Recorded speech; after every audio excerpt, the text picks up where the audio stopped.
up, guys? Welcome back to That Horror Couple. I'm Kaylee. And I'm Rob. And we are so excited today because we got to see an early screening of Scream 6, and we are here today to drop our non-spoiler review on the movie. That's right.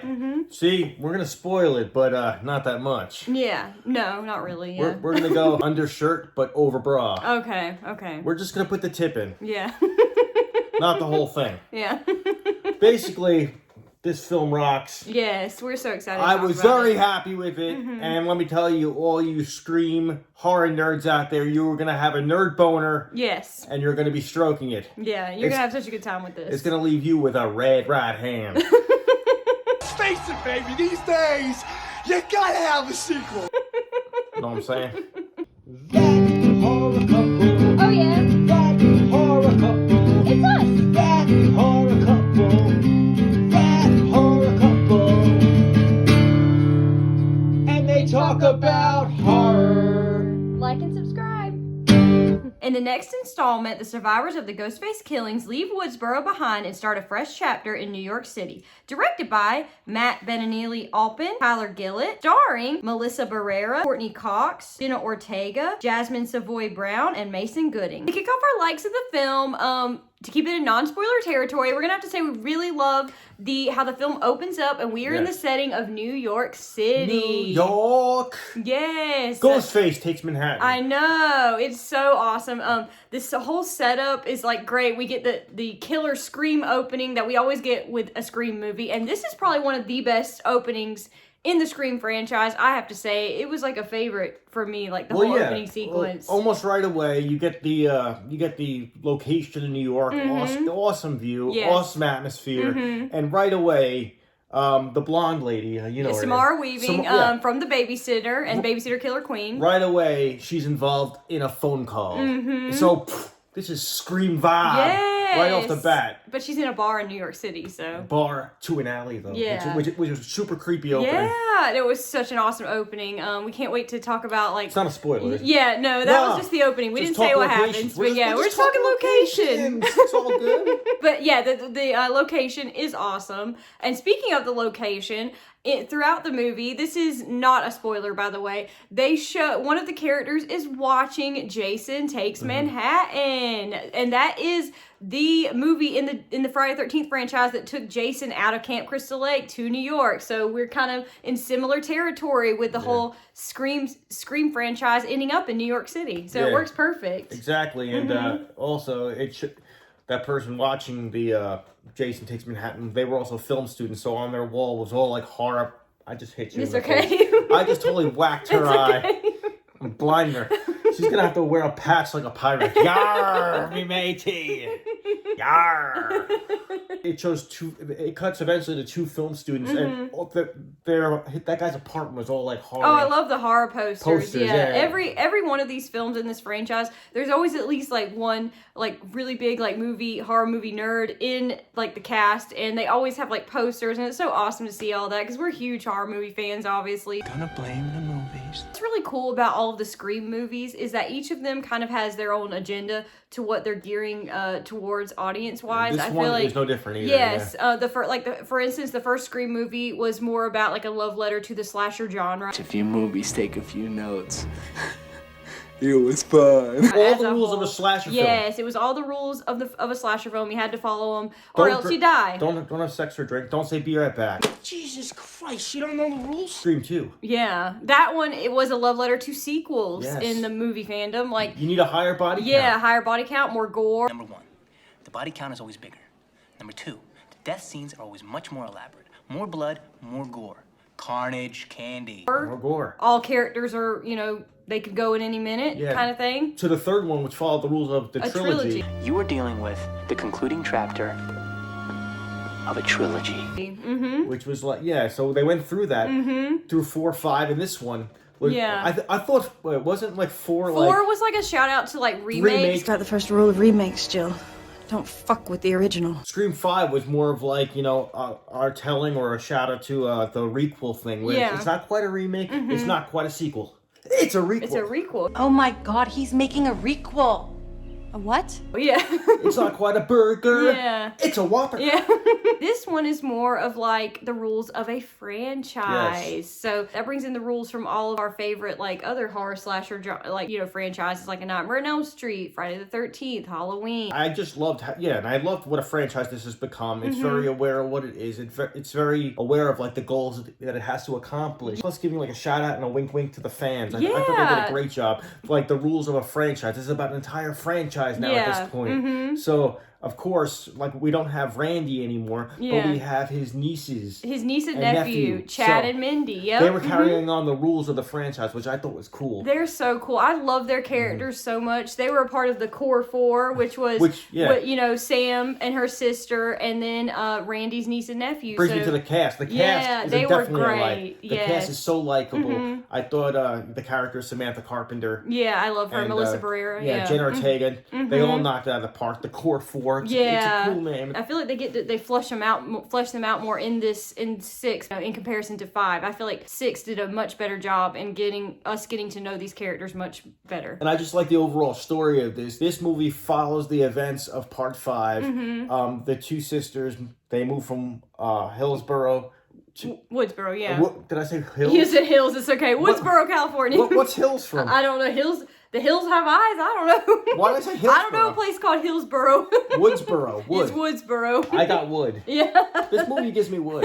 The cool thing is that this follows the aftermaths of the events of part 5, and the two sisters, they move from Woodsboro to New York, and we kind of see the aftermath of everything they've been through. You know, it's kind of like, you know, we see Samantha in therapy, and we see the other sister kind of trying to party it up and kind of trying to move on, pretending like nothing is happening, you know, trying to get on with it. I do like that, and that's probably what my biggest like of this film is, that they follow the events of the previous movie, part 5, but they also give shout outs to every Scream movie is acknowledged in this one. Whether you're a fan of the original, the second one, J-Dev. Yeah.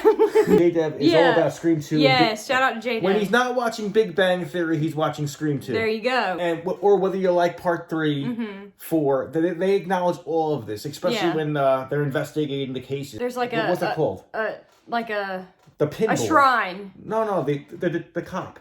He had like a what's the thing you put tax in? A board. A billboard? No. No, not a billboard. Some kind of board. Whatever. He has a board. They had pictures of all the previous killers, movies yeah. and the previous history of the Scream. So for me watching that, I was like, wow, Yeah. they're paying tributes to every single installment. This isn't a sequel that ignores previous movies. They paid tribute to all the history, so they respected the old, but they continued the new, which I really like. I feel like this movie shows a lot. It gives you a lot of nostalgic value for like the movies that have come before it, but it also brings something really new and exciting to the table that gets you really excited and actually super pumped for the next installment in this franchise. Speaking of pumping,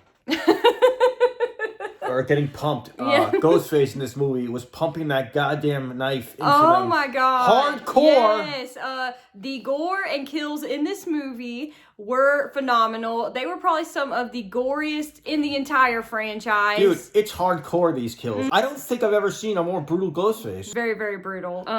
Just the kills are just like, because I thought 5 had gory crap. I thought this this took it up a notch. This was up. This was like, no, it took it up.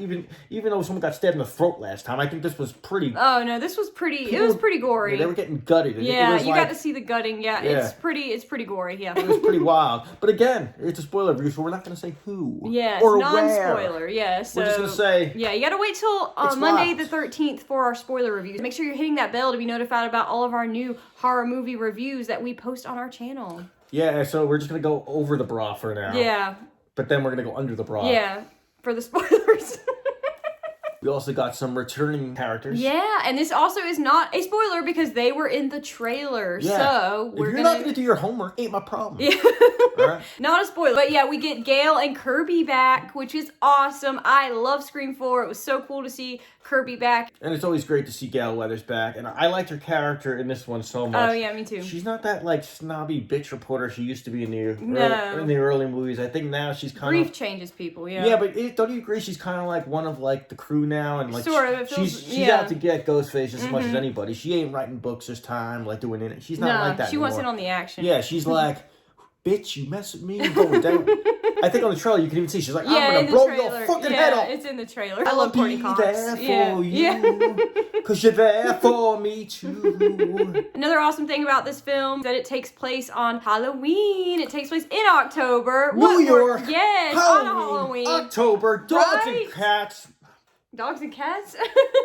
What do they say in Ghostbusters? I don't know. Yeah, it takes place on Halloween. That is awesome. We get to see a lot of Easter eggs of people dressed up in other horror costumes. I saw the Babadook from the Babadook. The subway scene. We see.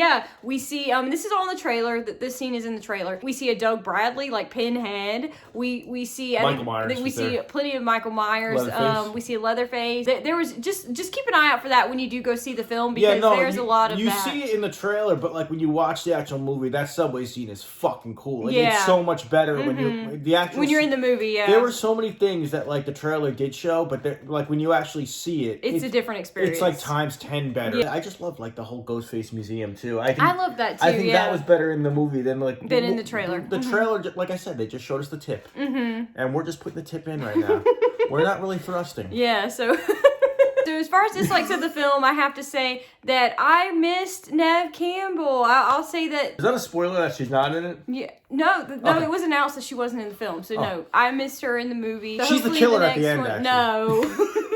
But yeah, it would be cool to see her in the next one. So hopefully she could be in the next movie. It's a typical slasher where you're like, why would that character make such a stupid decision? Yeah. Don't go in that door, go in this door. Or like, it might be him, but don't trust this guy. Yeah. It makes you do that. Where like you're guessing, could it be that handsome roommate? Could it not be that handsome roommate? Yeah. And like, but like that's part of the fun. But I would say this movie does touch on all the screams, like I said. So I think watch 5, definitely watch the early ones, then watch this. I wouldn't go into my first Scream movie being this one. Just seeing this one, you have to see all of them. It's like jumping onto a moving train. Like you can't keep up, and you're going to be lost in the story. Yeah. Because I feel like this sequel is a great sequel. It continues the story nicely, but I feel like you will be lost if you don't know your Scream history. As far as final thoughts of the film, without giving any spoilers away or anything, I'm gonna have to give this like a 9 out of 10. I really enjoyed this movie, and I can't wait to watch it again. And it kind of made me fall in love with the Scream franchise, again, because like I said, I'm a big fan of the first one and the fourth one, and the other ones I'm not super huge on, but after seeing this one, I'm like back on the Ghostface train. So chugga chugga choo choo. That was awesome. All right, my final thoughts of the film. This was a phenomenal sequel. I enjoyed the hell out of this one. It's one of my favorite Scream sequels, if not like my favorite Scream sequel.